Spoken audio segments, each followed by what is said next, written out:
পরামর্শের বিষয়টা নিয়ে একটু চিন্তা ভাবনা করেন তো।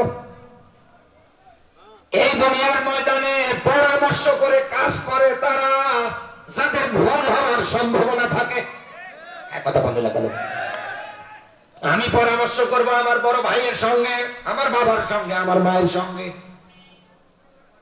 আপনি পরামর্শ করবেন আপনি আপনার ফ্যামিলির লোকজনের সঙ্গে, যাতে করে পরবর্তীতে কোনো একটা ঝামেলার মধ্যে আপনি গিয়ে না পড়েন, কোনো একটা বিপদ যেন আপনার উপরে না আসে। এখন আপনি যে বলেন যে আমার আল্লাহ ফেরেশতাদেরকে এক জায়গায় করে পরামর্শ করতেছে, আমার আল্লাহ আর কি ভুল হওয়ার সম্ভাবনা আছে? আরো জোরে বলেন। আল্লাহ বলেন ইন্নী অবশ্যই পাঠাবো জাইলুম ফিল আরদি খলিফা, জমিনে খলিফা প্রতিনিধি তথা আমাদের ব্যাপারে। ফেরেশতারা আল্লাহর মুখে এই ব্যাখ্যা শোনার পর পরে ডাক দিয়ে বলছে, মালিক দুনিয়ায় তুমি কাদেরকে পাঠাবে যারা দুনিয়ায় যাওয়ার পরে মারামারি করবে, ফিতনা ফাসাদ করবে, দুনিয়ায় যাওয়ার পরে যারা কাটাকাটি করবে, হানাহানি করবে, নিজেরা রক্তপাত ঘটাবে। এটা এক নাম্বার কথা। ফেরেশতারা তারা তাদের জবান দিয়ে সুন্দর করে বলেছেন। ১৫০০ বছর আগে ওই ফেরেশতাদের ওই স্বভাবের বিষয়টা আপনি মিলিয়ে দেখেন, আমার আল্লাহ যেটা কোরআনে দিয়েছে। এই দেশে আজ মানুষ কত মানুষকে কেটে কেটে টুকরো টুকরো করে। এই দুনিয়ার ময়দানে একাধারে সব জায়গার মধ্যে ফিতনা ফাসাদ গুলো তৈরি করার পিছনে সবচাইতে বেশি যাদের ভূমিকা তারাই মানুষ। বাস্তবতায় আপনি কথাগুলো মিলিয়ে দেখেন বন্ধু, মানুষ ব্যতীত আল্লাহর অন্যান্য সৃষ্টির ব্যাপারে কিন্তু আমার আল্লাহর ফেরেশতারা এরকম কোন কথা বলে নাই। বলেছি? আরো জোরে বলে না। আপনার আমার ব্যাপারে আল্লাহ যখন বলেছিলেন, এক নম্বরে যুক্তি পেশ করেছে আল্লাহ, এরা যাওয়ার পরে দুনিয়ায় ফাসাদ সৃষ্টি করবে, এরা রক্তপাত ঘটাবে, এরা মানুষদেরকে কষ্ট দেবে, বিপদে ফেলাবে, এরকম অনেকগুলো ব্যাখ্যা একাধারে এসেছে। এবার বাস্তবতায় এই কথাটুকু আপনি মিলিয়ে দেখেন বন্ধু, এই দেশে কত মানুষ আজ ক্ষমতার লোভে, কত মানুষ মারা যায় যাক, তারপরেও ক্ষমতা দরকার।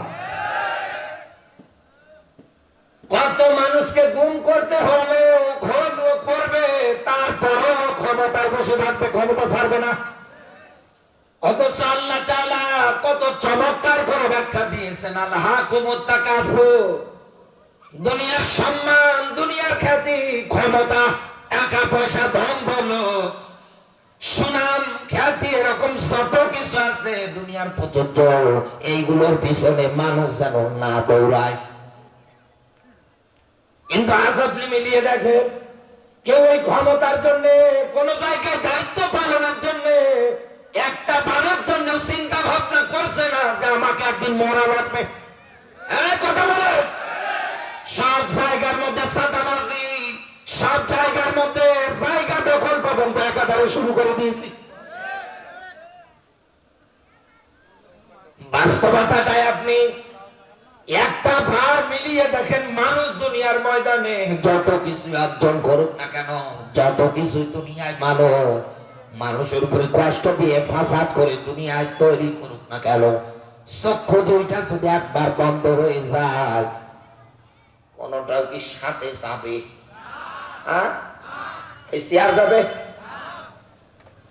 এই জন্য তো আল্লাহ ডাক দিয়ে বলেছে, ওমাল হায়াতুদ দুনিয়া ইল্লা মাতাউল গুরুর। আল্লাহ তাআলা বলেন দুনিয়ার জীবন খেল তামাশা, রং তামাশা ছাড়া অন্য কোনো কিছু না। কিন্তু আজকাল আমরা দুনিয়ার মোহে পড়ে একাধারে কত ধরনের কত কাজগুলো আমরা করে ফেলতেছি। এই যে ফাসাদ, এই যে খুন খারাপি, এই যে কষ্ট, এর ধারাবাহিকতা অনুযায়ী আমি আপনাকে এবার একটা আয়াতের সঙ্গে পরিচয় করিয়ে দিচ্ছি। বাস্তবতায় মিলিয়ে দেখেন, এই দেশে এতদিন ধরে তারা এই কাজগুলো করেছে, হয়তো এই মানুষগুলোর জীবনের সঙ্গে 100-100 মিলে যাবে। এমনকি সামনে যারা করার মনোভাব তৈরি করে বসে আছে, তাদের জীবনের সঙ্গেও দেখবেন যে মিলে যাবে। আল্লাহ পাক বলেন ইন্নাল্লাযীনা ফাতানুল মুমিনিনা ওয়াল মুমিনাত, বলেন আল্লাহু আকবার।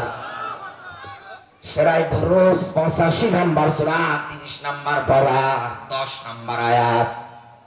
ইন্না মানে নিশ্চয়, আল্লাযী অতঃপর যারা, ফাতানু, ফাতানু শব্দের শাব্দিক অর্থ বিপদে ফেলা, কষ্ট দেওয়া। এই যে রক্তাক্তর ব্যাপারটা মিলান আরো ইজি করে বোঝানোর জন্য বলছি। একটা পরিবারে একটা মানুষকে যদি হত্যা করা হয়, ওই পরিবারে ওনার মা বাবা আছে, ওনার স্ত্রী সন্তান আছে, ওনার ভাই বোন আছে, দেখা যাবে পুরো পরিবারটা এমন একটা শক খেয়েছে, এমন একটা কষ্ট তারা একাধারে পেয়েছে, চোখের পানি পর্যন্ত ছড়াচ্ছে। 7 দিন পার হয়ে যায়, 1 মাস পার হয়ে যায়, বাবা ছেলের কবরের পাশে গিয়ে চোখ থেকে পানি ধরাচ্ছে, ডাক দিয়ে বলে, তো ওই যেমন আমাকে বাবা বলে ডাকতি, এইভাবে আর আমাকে কেউ বাবা বলে ডাকে না। মা কান্না করে, স্ত্রী কান্না করে, সন্তান কান্না করে। এইরকম দুনিয়ায় রক্তপাতের মাধ্যমে যারা মানুষদের কষ্ট দেয়, বিপদে ফেলায়, কিচ্ছু জানে না, ভালো মানুষটা খেয়ে দিয়ে ঘুমিয়ে আছে, ঘুম থেকে তাকিয়ে দেখছে জেলখানায়। কি গো, আমি কি করেছি? তুই কি করিস নাই? মিঠা পুকুরের হাই হয়ে রাস্তার মধ্যে গাড়ি থেকে যেন আগুন দিয়েছে, শুধু মাথায় টুপি, মুখে দাড়ি থাকার কারণে ওনার নাম লিখে দেওয়া হয়েছে। এরকম হাজারো কষ্টের একাধারে চলেছে। আল্লাহ সেই কথাটা এই আয়াতটার মধ্যে সুন্দর করে ব্যাখ্যা করেছে। ফাতানো শব্দের শাব্দিক অর্থ বিপদে ফেলা, কষ্ট দেওয়া। কাদেরকে দুনিয়ায় বিপদে ফেলাবে, কষ্ট দেবে? আল্লাহর ব্যাখ্যা মুমিন শব্দটা পুরুষবাচক। দ্বিতীয় নম্বরে আল্লাহর ব্যাখ্যা মুমিনাত, এটা স্ত্রীবাচক। এখানে আলেম যারা বসে আছে জিজ্ঞাসা করে দেখেন, দুনিয়ায় যারা মুসলিম নর এবং নারীদের বিপদে ফেলাবে, কষ্ট দেবে, আমার আল্লাহ জায়গার মধ্যে এবার শব্দ চয়ন করে মনে নিজে বসিয়েছি সুন্দর করে। আল্লাহ পাক বলেন সুম্মা লাম ইয়াতুবু ফালাহুম আযাবু জাহান্নাম। শেষের ব্যাখ্যা এসেছে হারে। আল্লাহ তাআলা বলেন দুনিয়ায় যারা এরকম মানুষ হয়, মানুষদের কষ্ট দেয়, আর এই মানুষগুলো দুনিয়ায় যদি তাওবা বিহীন অবস্থায় মারা যায়, আল্লাহর ব্যাখ্যা ফালাহুম আযাবু জাহান্নাম, এদেরকে জাহান্নামে যিনি দেবে তিনি কে? সবাইকে বলা লাগে। শেষের ব্যাখ্যা কতখানি কঠিনতম শাস্তি আল্লাহ জাহান্নামের মধ্যে এই মানুষগুলোর জন্য ব্যবস্থা করবে। দুনিয়ায় যারা মানুষদের কষ্ট দেবে, ফাইনাল ডিসিশন এরা জাহান্নামে যাবে। তাহলে এর আগে আমার আল্লাহ কেন সুম্মা লাম ইয়াতুবু শব্দটা দিলেন? এখানে আলেম যারা আছেন জিজ্ঞাসা করে দেখেন, আল্লাহর কোরআনের আয়াত যেমন ধারাবাহিকভাবে শুরু হয়েছিল মানুষদের কষ্ট দেবে, মানুষের মধ্যে কারা? যারা মুমিন নর এবং নারীরা, এনাদের যদি কষ্ট দেয় ফালাহুম আযাবু জাহান্নাম। এরপরে আরেক ধারাবাহিকতায় যেভাবে আল্লাহ একটা সাজিয়েছে, সেই জায়গার মধ্যে আমার আল্লাহ কেন সুম্মা লাম ইয়াতুবু শব্দটা ব্যাখ্যা করলেন? এই জন্য তো আল্লাহর কোরআন দাবি রাখে আফালা ইয়াতাদাব্বারুনাল কোরআন। কি হলো তোমাদের? কেন তোমরা কোরআন নিয়ে গবেষণা করো না? আমার আল্লাহ কুলুবিনা ফারুহা, নাকি তোমাদের অন্তরে তালা ধরেছে, মরিচা ধরেছে, জং ধরেছে? মিঠা পুকুরের মুসলমানেরা আমার কথাগুলো আবেগ দিয়ে না শুনে বিবেক দিয়ে শোনার চিন্তা ভাবনা করে। এই জায়গার মধ্যে আল্লাহ খেলা করার জন্য সুম্মা লাম ইয়াতুবু শব্দটা দেয় নাই। আল্লাহ এটাই বুঝিয়েছে এই দুনিয়ার ময়দানে হক হচ্ছে 2 প্রকার। হক কয় প্রকার? আরো যারা বলেন। 1 নম্বরে আমার আল্লাহর হক, হাক্কুল্লাহ, নামাজ, রোজা, হজ, যাকাত, এরকম আরো যত কিছু আছে। আমার আল্লাহ কিয়ামতে ইচ্ছা করলে আপনাকে মাফ করে দিবেন। কোরআনে কারীম জানিয়েছে ইয়াউমা লা তামলিকু নাফসুন লিনাফসিন শাইআ ওয়াল আমরু ইয়াউমা ইযিল লিল্লাহ। সূরা ইনফিতারের শেষের আয়াত, 82 নম্বর সূরা 30 নম্বর পারা আছে এটা। আল্লাহ পাক বলেন কিয়ামতের ময়দান এমন একটা ময়দান কারো কোনো কর্তৃত্ব নেতৃত্ব পাওয়ারগিরি নেতাগিরি সামসাগিরি কিছু চলবে না। আমি আল্লাহ যাকে কথা বলার অনুমতি দেব শুধু সে কথা বলতে পারবে। একটা বার চিন্তা ভাবনা মাথার মধ্যে মেমোরিটার মধ্যে নিয়ে আসেন তো, আল্লাহ পাক যদি কিয়ামতের ময়দানে তাম দুনিয়ার মানুষদের মাফ করা যায়, তার হক না আদায় করার জন্য আল্লাহর কারো কাছে জবাব দেওয়া লাগবে, ওই ভাই দেওয়া লাগবে? কত ইজিলি বিষয় সুন্দর ভাবে বুঝে নাই। আল্লাহ রাব্বুল আলামিন পরে যে হকের ব্যাখ্যাটা দিয়েছে সেই হকটাই হচ্ছে হকুল ইবাদ, বান্দার হক। এর মানে আল্লাহ এই জায়গার মধ্যে সম্মানিত শব্দ দিয়ে তার বোঝাতে চেয়েছে এই দুনিয়ার ময়দানে কত মানুষ আছে এরকম মুমিন নর এবং নারীদেরকে কষ্ট দিয়ে বিপদে ফেলে শেষ পর্যন্ত যখন বুঝতে পারে আমি এটা অন্যায় করেছি, ও চাই নামাজ বগলের নিচে দিয়ে সুন্দর করে 2 রাকাত নামাজ আদায় করার জন্য দাঁড়িয়ে যায়। চোখের পানিগুলো মোনাজাতের মধ্যে উঠিয়া হাত দুটো উঁচু করে আল্লাহকে ডাকতে বলে, আল্লাহ আমি বুঝতে পারি নাই, তুমি আবার মাফ করে দিও। আমার আল্লাহ উপায় বুঝিয়েছে, বেটা আমার হক না হইতে আদায় করিস না, আমার হাতে। কিন্তু দুনিয়ার ময়দানে তোর এই হাতের দ্বারা 50 বছর কোরআনের তাফসীর করা পাখি তাকে ফাঁসি দিয়ে মেরেছে। এই যে ব্যারিস্টার সুমন এখন কারাগারে নাকি জায়নামাজ আর তাসবিহ ছাড়া কিচ্ছু বোঝে না। আল্লাহর আয়াতের বাস্তবতা ওই জায়গায় খুঁজে দেখেন 100 পাওয়া যাচ্ছে। কথা বলো, রাজাকারের লিস্ট তালিকা তৈরি করার পিছনে সবচেয়ে চারপাশে ভূমিকা সেটাই হচ্ছে ব্যারিস্টার সুমন। এই শয়তানদের এখনো বাঁচিয়ে রেখেছে। যতগুলো জালেম এরকম ধরা পড়েছে সবকটাকে ফাঁসিতে ঝোলানো দরকার ছিল। কিসের না ইসলাম জানিয়েছে হত্যার বদলে দুনিয়ায় হত্যার বিচার হবে। কত মানুষ আবার মাহফিলে এইসব কথাবার্তা বললে রাগ করে। হ্যাঁ, মাহফিলে গেলে শুধু রাজনৈতিক কথা বলে। আপনি টের পাচ্ছেন? এইভাবে না বললে তো আপনি বুঝবেন না। বাড়ি গিয়ে বলবেন যে হ্যাঁ কি ওয়াজ করলে বুঝলেন না। আল্লাহর আয়াত, আল্লাহ বলেন দুনিয়ায় অনেক মানুষ আছে এরকম বান্দার হক নষ্ট করার পরে ও জায়নামাজ নিয়ে সেজদা করে, সেজদা থেকে উঠিয়ে 2টি হাত তুলে গভীর রজনীতে আমার কাছে মোনাজাত করে ডাক দেবো, আল্লাহ তুমি আমারে মাফ করো। আল্লাহ এই জন্য ওকে ডাক দিয়ে বলেছে আমার হক আমি ইচ্ছা করলে মাফ করবো, কিন্তু তুই তো বান্দার হক নষ্ট করেছিস। ওই বান্দা যতদিন মাফ করবে না ততদিন আল্লাহ মাফ করবে না। এই জায়গায় কত মানুষ হজ করার সময় মেয়ের মাথায় হাত দিয়ে দোয়া করে দিচ্ছে, মা দুধে ভাতে খাস, আর ছেলের নামে সব সম্পত্তি লিখে দেয়।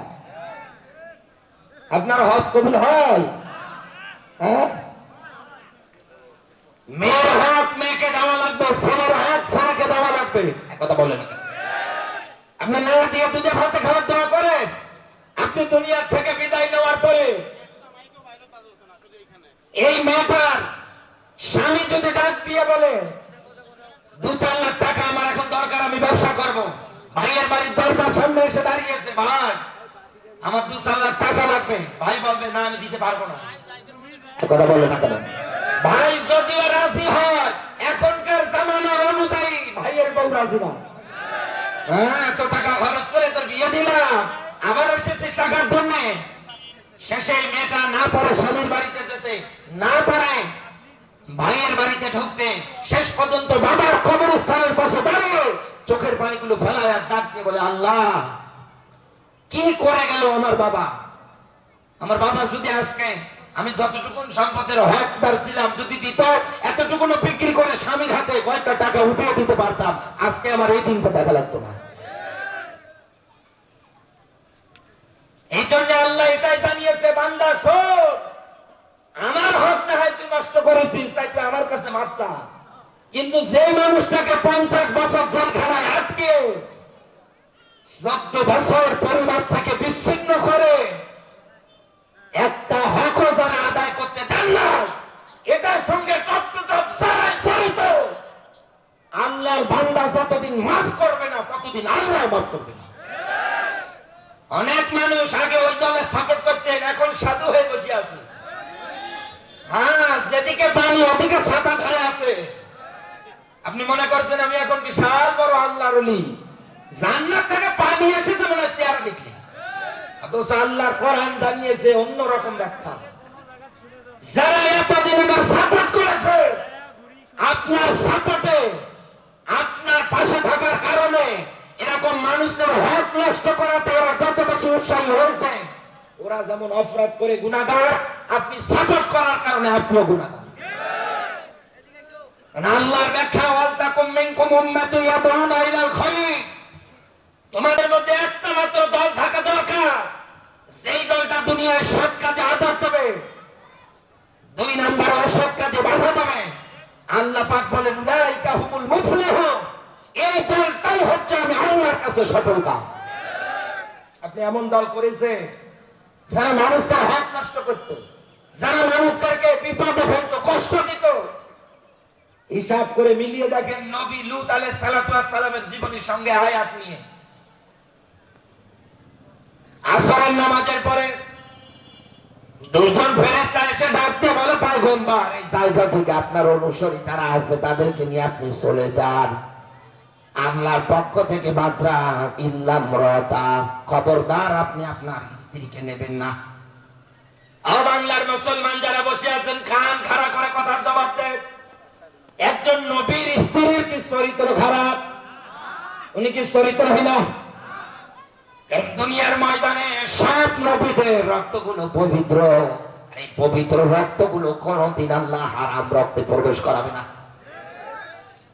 নবীর স্ত্রীর চরিত্র খারাপ না, চরিত্রহীনাও না, শুধু ওই সময়ে দলে দলে চরিত্র খারাপ লোকদের সাপোর্ট করার কারণে আল্লাহর বান্দা আপনি আপনার স্ত্রীকে কোনোভাবে নেবেন না। সেই হিসাব অনুযায়ী মিলিয়ে দেখেন, এতদিন যারা সাপোর্ট করেছেন এখন পর্যন্ত মনে মনে চাচ্ছেন আল্লাহর গজবের জন্য আপনি অপেক্ষা করেন। কি মনে করে এইভাবে হচ্ছে না?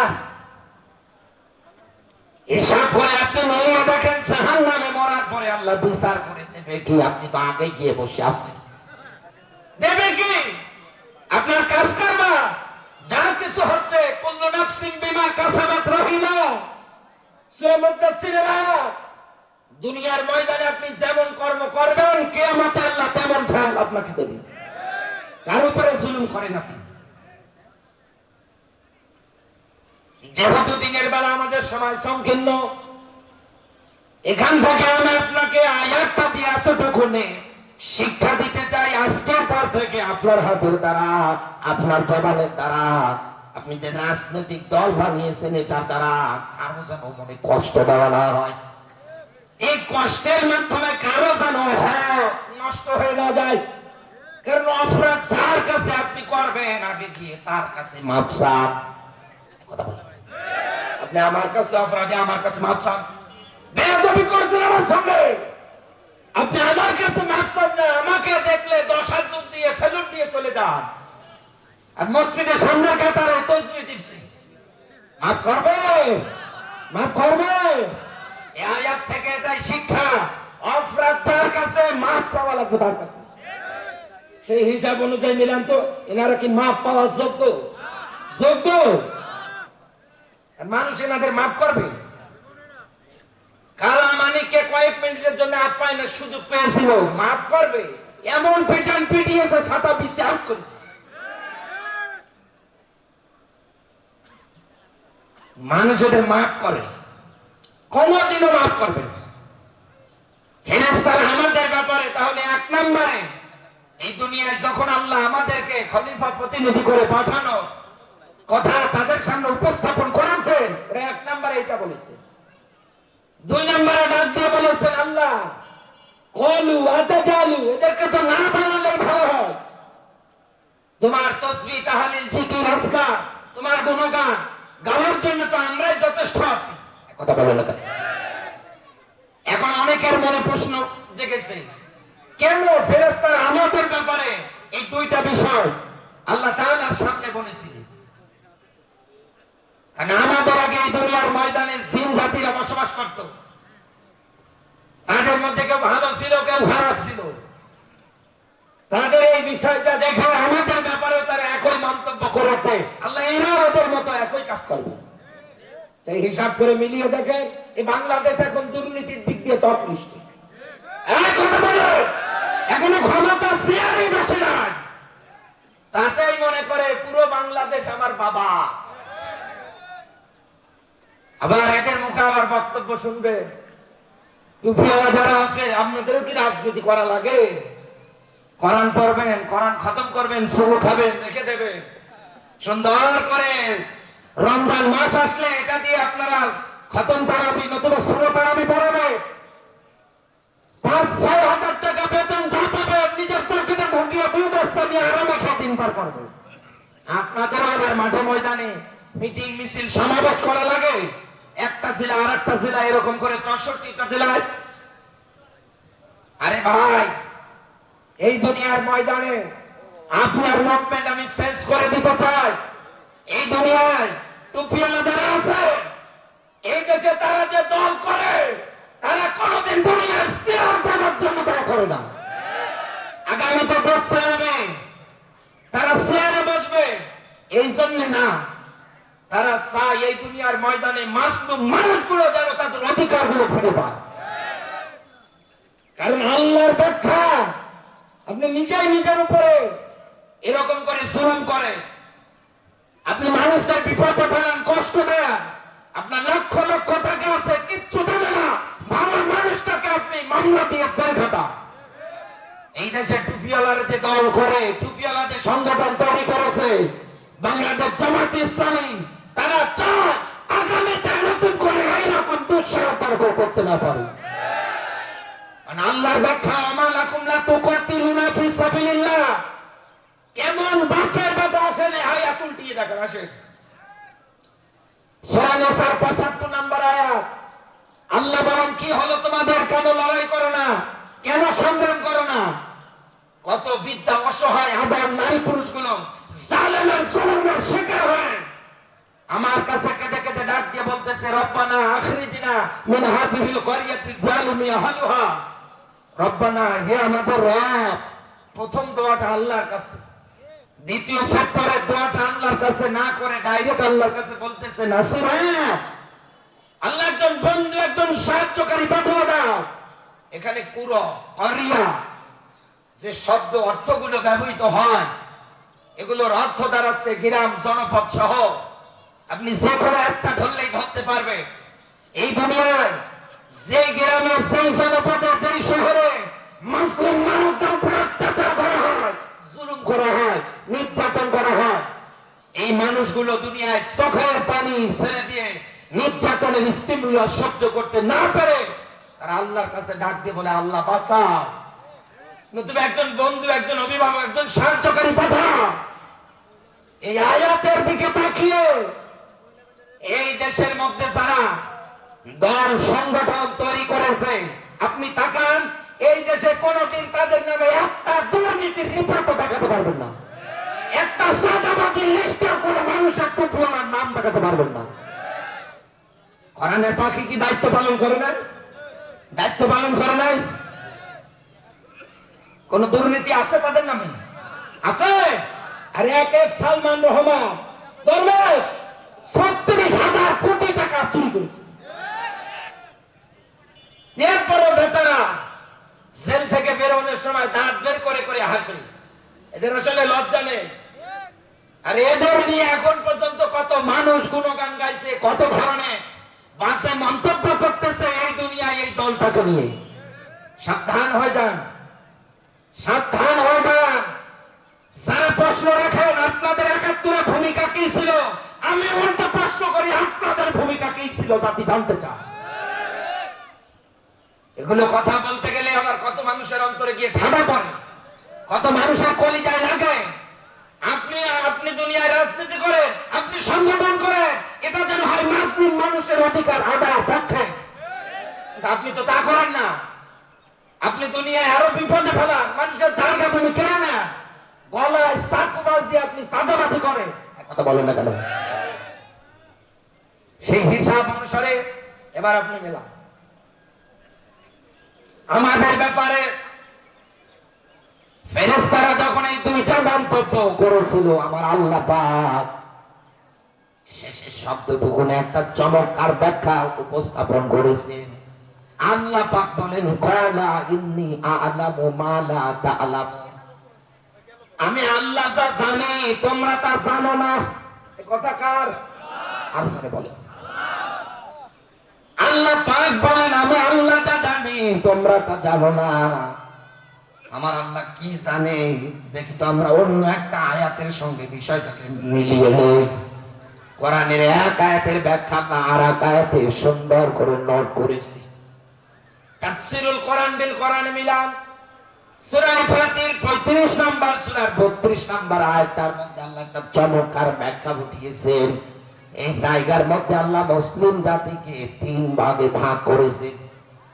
এক নম্বরে তারা নিজেরাই নিজেদের উপরে দুনিয়ার ময়দানে জুলুম করে। এক নম্বরে কি বলেন? বলে নিজেই নিজের উপরে জুলুম করে। অধিকাংশ মানুষের মনের মধ্যে বার ভটকা লাগবে, নিজেই নিজের উপরে জুলুম করে। কেমন করে? কোরআনে কারীমের স্পষ্ট আয়াত সূরা লুকমানে, ইন্না শিরকা যুলমুন আযীম, নিশ্চয় শিরক হচ্ছে সবচাইতে বড় জুলুম।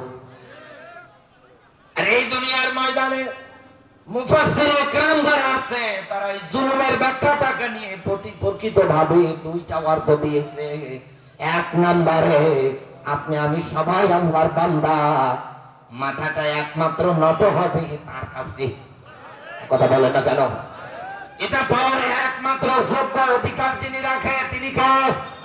আর আপনারা বলেন, কত মানুষ এই দেশে এমনকি এই জায়গার মধ্যে বসে আছে, মহিলা মা বান্দার ভিতরে অনেক মানুষেরা চিন্তা টেন্ডেন্সি তৈরি করে নেয়, বিয়ে হওয়ার পরে যদি বাচ্চা না হয় যাই মাগলাম আমার দরবারে, বিভিন্ন মাজারে। কথা বলে কত মানুষ একাধারে গিয়ে মাজারে সিজদা পর্যন্ত দেয়। আরে ভাই, আপনি আল্লাহর বান্দা, মাথাটা একমাত্র নত হবে আপনার আল্লাহর কাছে। আল্লাহর এই হক অধিকারটা আপনি হরণ করে অন্য আর একটা জায়গার মধ্যে যখন দিয়ে দেন, আল্লাহর সঙ্গে অন্য কাউকে যখন আপনি অংশীদার সাব্যস্ত করেন, এই হিসাব মিলিয়ে দেন আপনি নিজেই নিজের উপরে জুলুম করেন। আর আল্লাহর কোরআন লিতুখরিজান নাসা মিনাজ যুলুমাতি ইলান নূর, লাম শব্দটা এই জায়গায় ব্যবহার জিন্দা মানুষদের জন্য। আল্লাহর কোরআন এসেছে জিন্দা মানুষগুলোকে অন্ধকারের পথ থেকে এরকম জুলুমাত, শিরিক, বিদআতে যত আস্থানা আছে সবগুলো গুড়িয়ে উড়িয়ে একমাত্র মালিকের কাছে মাথাটা নত করার জন্য। জুলুমের দ্বিতীয় নাম্বার অর্থ ইনসাফ বিরোধী কাজ। ইন্নাল্লাহা ইয়া'মুরু বিল আদলি ওয়াল ইহসান, ইয়া'মুরু আমরা সিগা।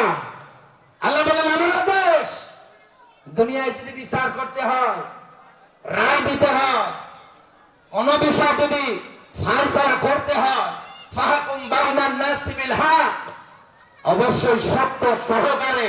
নবী দাউদের উপরে যেমন আল্লাহর মাত্রা ছিলেন, সত্য সহকারে করা লাগবে। কিয়ামতের আগ পর্যন্ত যত মানুষ আসবে, ফাহকুম বাইনান নাসি বিল হক, এই সত্য সহকারে এই বিধানটা সবার জন্য মানা ফরজ। তাকে এই ফরজ বিধান আছে। আজ দেশের কত মানুষ অপরাধ করার পরে বুকের বোতাম খুলে দিয়ে চলে।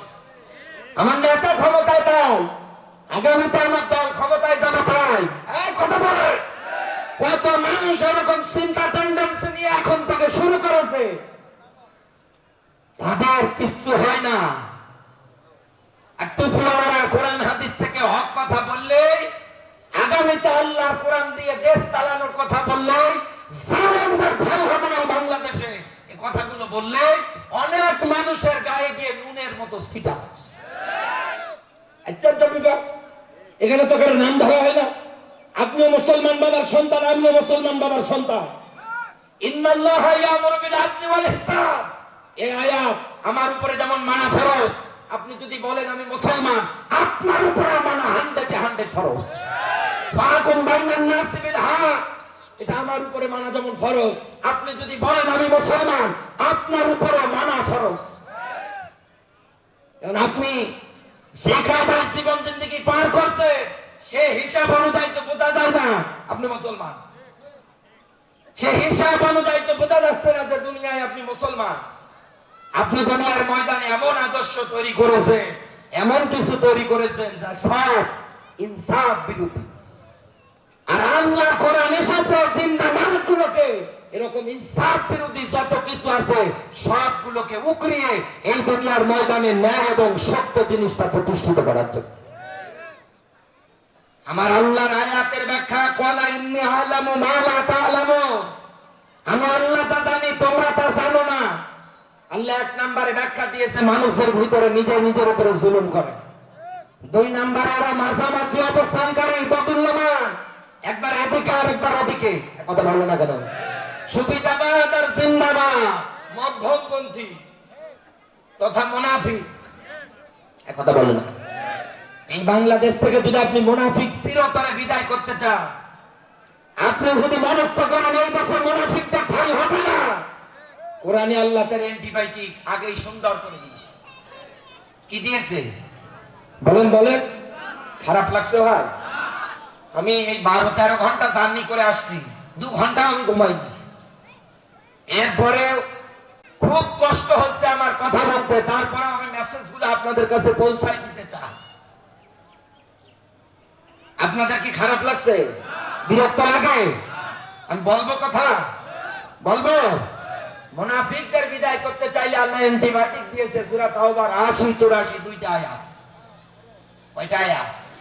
আরো জোরে বলো, আরো জোরে। বিশ্ব নবী আমার সাহাবীদের নিয়ে উপস্থিত। আব্দুল্লাহ ইবনে উবাইর সন্তান আব্দুল্লাহ এসে ডাকতে বলছে, হুজুর আমার সালাম নেবে, আমার বাবা আব্দুল্লাহ ইবনে উবাইর মারা গিয়েছে। মারা যাওয়ার সময় আমার বাবা ওসিয়াত করেছে দুইটা। 1 নাম্বার আপনি জানাজার নামাজটা নিজে পড়াবেন, 2 নাম্বারে আপনার কাপড়, আপনার শরীরের একটা জুব্বা দেবেন, এটা দিয়ে কাপড়ের কাপড় তৈরি হবে। আল্লাহর নবী আমার সঙ্গে সঙ্গে জামাটা খুলতে গেলেন, হযরত ওমর পিছন দিক থেকে সে জামাটা টেনে ধরেছেন। এই আলোচনা জীবনে অনেকবার আপনারা শুনেছেন, আমি আর একটু স্মরণ করে দিচ্ছি। এখান থেকে আপনাকে একটা শিক্ষা আমি জীবনে উঠিয়ে দিব, এই জন্য এই কথাটার থেকে আমি অগ্রসর হলাম। নবীজিকে হযরত ওমর ডাক দিয়ে বলছে, হুজুর কার জন্য আপনি জুব্বা দেন, কার জন্য জামা দেন, কার জন্য বা কাফনের কাপড় তৈরি হবে? আপনি কি ভুলে গেলেন উহুদের প্রান্তরের কথা? যেই দিন আপনি 1000 সৈনিক নিয়ে উহুদের ময়দানে যুদ্ধ করার জন্য যাচ্ছিলেন, পিছন থেকে আব্দুল্লাহ ইবনে উবাই এসে 300 সাহাবী নিয়ে পলায়ন করেছিল, ভেগে গিয়েছিল। আপনি ওই দিন দান মোবারক শহীদ হয়ে গিয়েছিল। আপনার মুসলমানদের সবচাইতে বেশি ক্ষয়ক্ষতি পর্যন্ত হয়েছে এই লোকটার কারণে। আর আপনি আজকে একে জুব্বা দেবেন না, হবে না। আমার নবী ডাক দিয়ে বললেন, ওমর আমার আল্লাহ পাক এখনো আমাকে নিষেধাজ্ঞা দেয় না। আমার বন্ধুরা, সঙ্গে সঙ্গে জিবরিল আমিন সূরা তাওবার 80-84 দুইটা আয়াত নিয়ে নাযিল করে ডাক দিয়ে বললেন, হে নবী আপনি কার জানাজার নামাজ পড়ার জন্য যাচ্ছেন? এই মুনাফিকের জানাজার নামাজ আপনি পড়াবেন না, ওর কবরের পাশে আপনি দাঁড়াবেন না, ওর জন্য আপনি দোয়া করবেন না। তবে একবার কেন, 2 বার কেন, 70 বারের অধিক যদি দোয়া করেন আমি আল্লাহ কবুল করব না। এখানে আলেম যারা আছে জিজ্ঞাসা করে দেখেন। অথচ আব্দুল্লাহ ইবনে উবাই নামাজ পড়েছিলেন রাসূলের পিছনে, ইফতারি করেছিলেন রাসূলের সঙ্গে। শুধু রাজনৈতিক নেতাটা রাসূলকে মানে না, তলে তলে আবু সাহেলকে মানত। কথা বলে না কেন? এই কারণে লোকটা মারা গিয়েছে মুনাফিকের হালতে। এই দুনিয়ার ময়দানে আজও আপনাকে কোরআন দিয়ে ওই রাসূলের উত্তরসূরিরা যখন ডাক দেয় যে আগামীতে দেশটা চলবে কোরআন দিয়ে, আপনি তো তাদের কথা মানেন না, আপনি তাদের কথা শোনেন না। আপনি সেই আব্দুল্লাহ ইবনে উবাইয়ের মতো আবু সাহেল মার্কার নেতাদেরকে আগামীতে চেয়ারে বসার জন্য মনস্থ করেন। এই আবু সাহেবের পাঁচটা গোলাম আব্দুল্লাহ ইবনে উবাই মারা গেলে তো দুবার জানাতেন নামাজ রাসূলকে আল্লাহ ডাক দিয়ে পর্যন্ত বলে পড়বেন না, কবরের পাশে দাঁড়াবেন না। ওর জন্য একবার কেন, দুইবার কেন, 70 বার কেন, 71 বার অধিক দোয়া করলেও কিয়ামতের আগ পর্যন্ত এরকম যত মুনাফিক আসবে একটার জন্যও দোয়া কবুল হবে না। আপনি সামনে তাদের কথাটাকে পিছনে ফেলিয়ে আবু সাহেল মার্কার নেতাদেরকে আপনি দুনিয়ায় প্রতিষ্ঠিত করার জন্য চিন্তা ভাবনা করে। আব্দুল্লাহ ইবনে উবাই যদি রাসূলের পিছনে নামাজ পড়ে জাহান্নামে যায়, আপনি আর যদি কাফার শরীফে ইমামের পিছনে নামাজ পড়েন, নেতা যদি হয় আবু সাহেল মার্কা, আপনিও জাহান্নামে। ইয়া মানাবু কুল্লু উনাসিম বিইমামিহিম, আল্লাহ কিয়ামতে প্রত্যেকটা মানুষকে ডাকবে ওর নেতার সাথে। আগে নেতা, এরপর কর্মী। কথা বললো না কেন? এমন নেতা কারো বিরাট বংশর ডাইচর জন্ম নিবন্ধন বানাতে পায়ের জুতো ঘর হয়, টাকা ছাড়া কিচ্ছু থাকে না। যান ইউনিয়ন পরিষদ গুলোতে বিভিন্ন জায়গায় মাঝে মাঝে কত মানুষ রাগ করে পর্যন্ত বলে, আরে ভাই সন্তান জন্ম দিতে যতটা কষ্ট হয় না, এর চাইতে জন্ম নিবন্ধন বানাতে তত কষ্ট। কত মানুষের এরকম রাগ রাখে। এই মুনাফিকদের যদি আপনি বিদায় করতে চান, সব টুপিওয়ালাদের আসতে হবে এক কাতারে। আল্লাহর বিধান কায়েমের জন্য যেমন তাতা ফাররা কফি, কোন দলাদলি মারামারি চলবে না। কারণ সবার উপরে কায়েম করা ফরজ। কে বিএনপি, কে আওয়ামী লীগ, কে জামাত, কে সরমনাই, কে তাল পার্টি, কে নারকেল পার্টি, কে কওমি, কে আলিয়া, আল্লাহ বোঝে। বোঝে সব ভেদাভেদ বাদ, সব ভেদাভেদের দেওয়ালগুলো ভেঙে চুরমার করে জবান দিয়ে একটাই আওয়াজ হবে, ওয়াকালা ইন্নানি মিনাল মুসলিমিন। আমরা সবাই মুসলমান, আমরা একটা দেহের মতো, একটা মনের মতো। এই দুনিয়ার ময়দানে আবু সাহেল মার্কা নেতার উত্তর শরীরে মারা গেলে ওর জানাতে বাংলার মাটিতে পড়তে দেওয়া হবে না, হবে না। আপনার কমন সেন্স নেই? আব্দুল্লাহ ইবনে উবাইয়ের জানাজার নামাজে রাসূল দোয়া করার কথা প্রকাশ করলে যে লোকটা দোয়া করা লাগতো না, শুধু মনে যদি আনতো আল্লাহ কবুল করতো। এক কথা বললেন না কেন? সেই জায়গায় আল্লাহ রেড সিগন্যাল, কিয়ামতের আগ পর্যন্ত যত আসবে আল্লাহ রেড সিগন্যাল, কোনো কিছু কবুল হবে না। এখন বাংলাদেশে মেলান কত টুপিওয়ালা, চোখের সামনে কত মুনাফিকদের মারতে থাকে, এরপরে ৭০ জায়গা জানাজা দেয়। আপনি রাসূলের চাইতে বড় হুজুর বলেন? সিনেমা হল উদ্ভাবন হবে মিঠাপুকুরে, বড় বড় নেতারা টাকা পয়সা দিয়ে সিনেমা হল বানাচ্ছে। হুজুরকে ওই জায়গায় দাওয়াত দিয়েছে, হুজুর গিয়ে একটু মিলাদ করে দোয়া করছে, আল্লাহ সিনেমা হল কিয়ামত পর্যন্ত চালু না। সব ট্রাক দিয়ে আসবে না, উদ্ভাবন করলেন আপনি।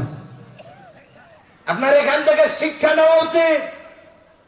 রাসূলের জানাজার নামাজে আল্লাহ যদি যেতে নিষেধ করে, দোয়াতে যদি কবুল না হয়, আপনার জন্য এটা জায়েজ নেই।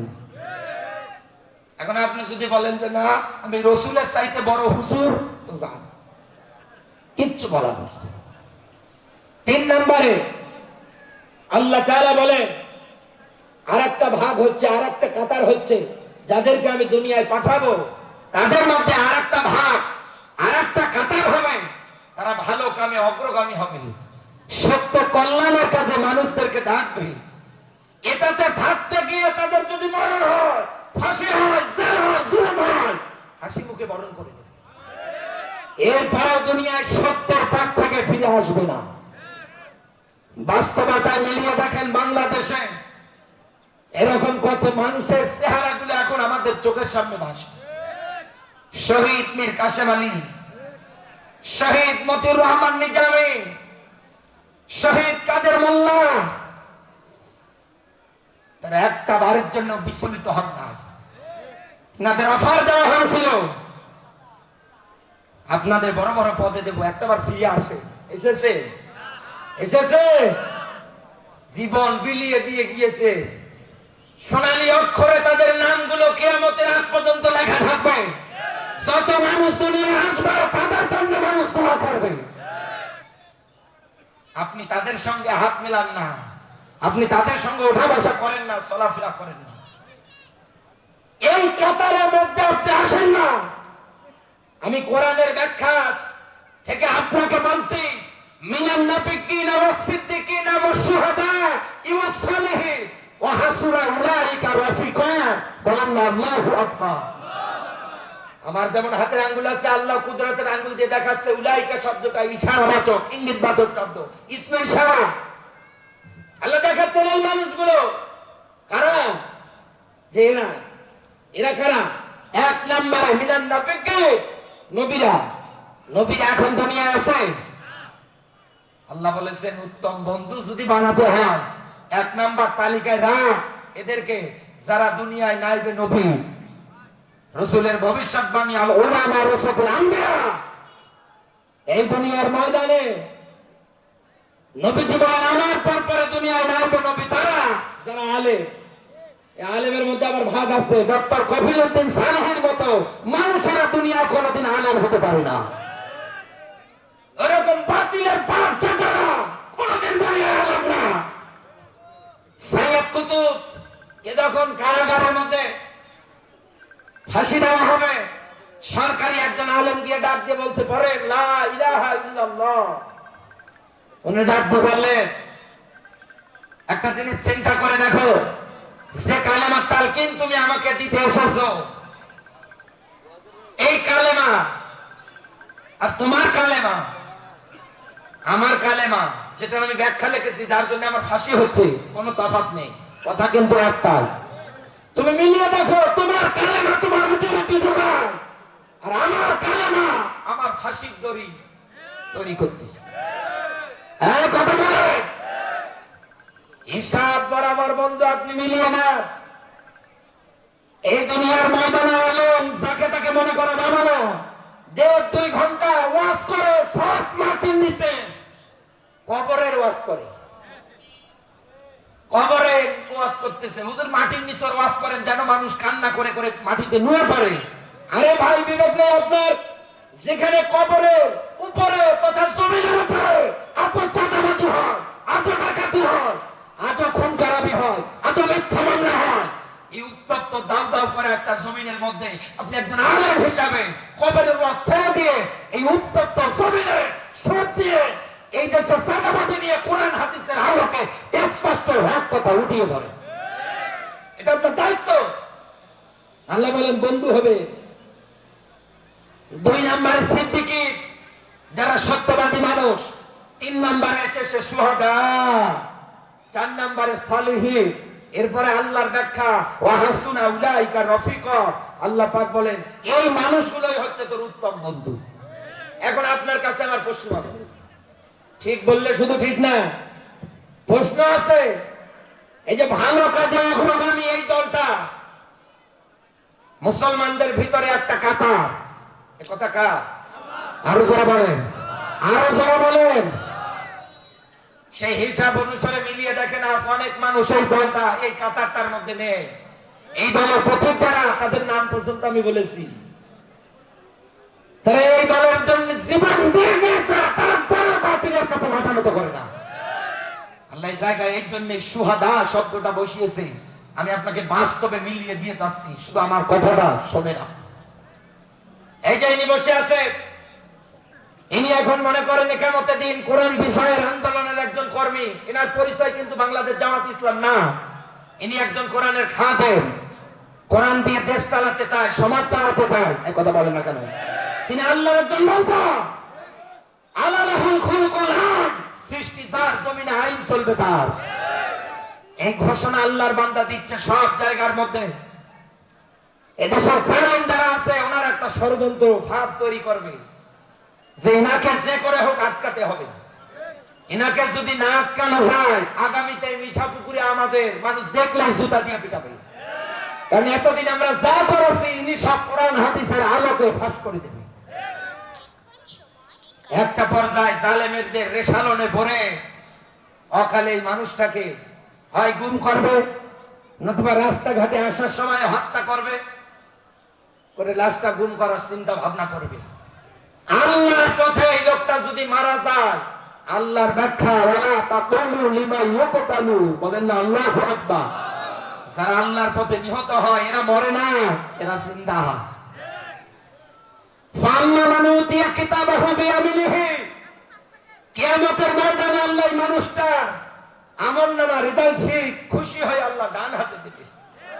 ফাসাফা ইউহাসাবু হিসাবা ইয়াসিরা, আল্লাহ ডাক দিয়ে বলবে আজকে তোর কোনো হিসাব দেওয়া লাগবে না, কোনো হিসাব না।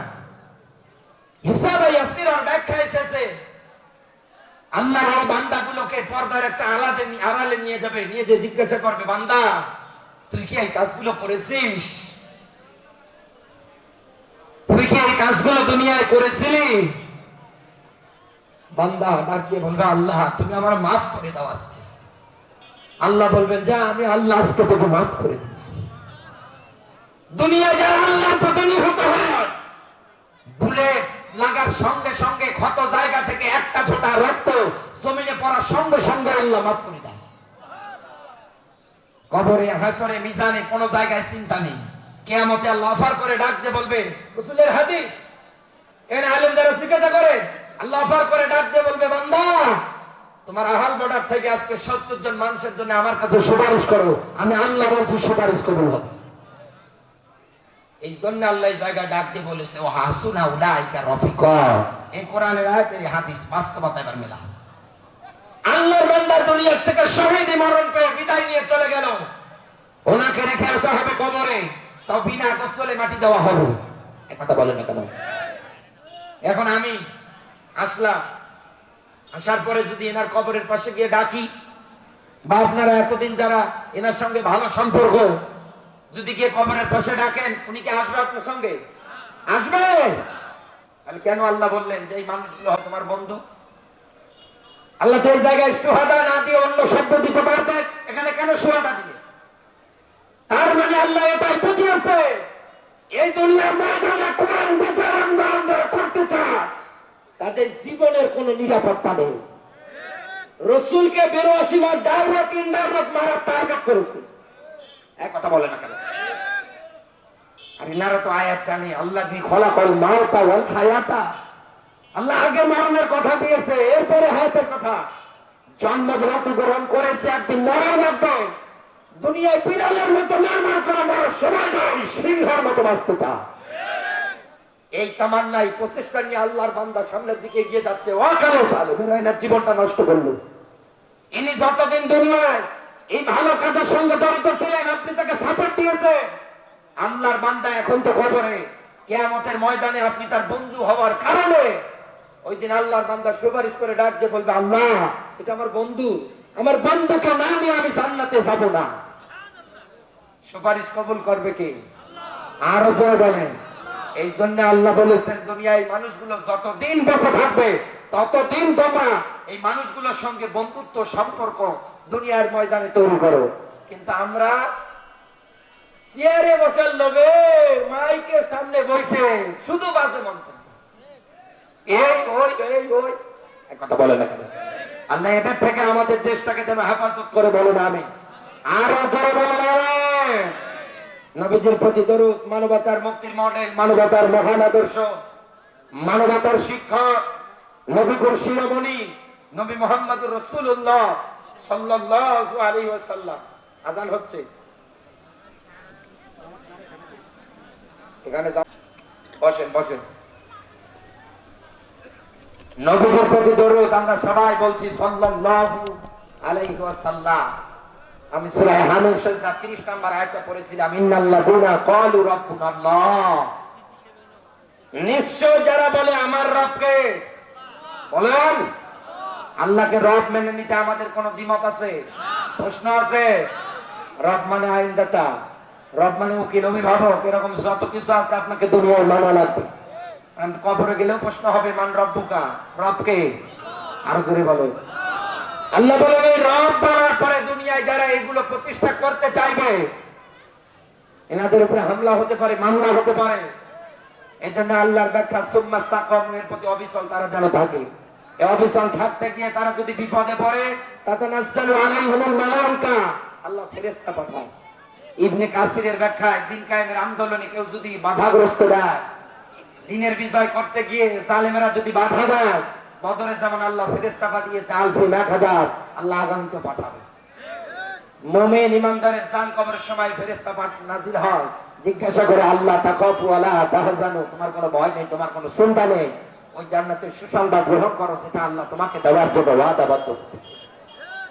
আল্লাহ যতটুকু আলোচনা আমাকে দ্বারা করিয়েছে, আল্লাহ আমাকে আমল করার জন্য তৌফিক দান করে, বলেন আমিন। আর জোরে বলেন আমিন। সবাই ভালো থাকবেন, সুস্থ থাকবেন। আসসালামু আলাইকুম ওয়া রাহমাতুল্লাহি ওয়া বারাকাতুহু। আগামীকালকে এই জায়গায়